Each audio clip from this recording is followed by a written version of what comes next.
guys, welcome to our vlog, to our mini vlog. So for today's video, we are in Waterfront Market.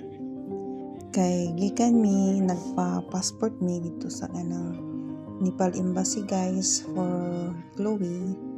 So nihapit na lang pud mi diri. So gana diri siya nga kuan guys nga lugar, mo siya ibiin batuta pero gamay lang makakita pud ka ng mga pag-abot diri guys. Nagsuroy-suroy sa aming dudong kay naghanap pud mi kan-anan. So mo ni man nakita na ang design sa Diwali kagana sad kay colorful nya na sila suga diri nga infinity design na. So nagasuroy-suroy usa kami ni dudong uban si Chloe nya nangita mi atong lulo. Nagpatudlo mi asa ang lulo, musaka pa di sa taas kay mi kanan dito wala man di ay. So ninaog na lang pud mi. Pagbalik na mo ang among nakita kato ng area sa diri sa kuana among nakita vegetable, fruits and vegetable mao ni guys. Arang kadako nga lugar. So mga mura ra sa diri guys kay murag kumprahanan man ni siya.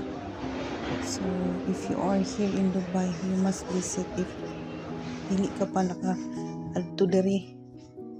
Basta mga ganas siya guys niya. Pagabot diri sa gawas guys, na diri ang paluto sa seafood paluto niya. Makita ninyo yung nice view diri murag kanang sa Mamsar.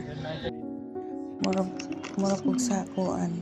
Nice view niya. Nangaon ni ludong.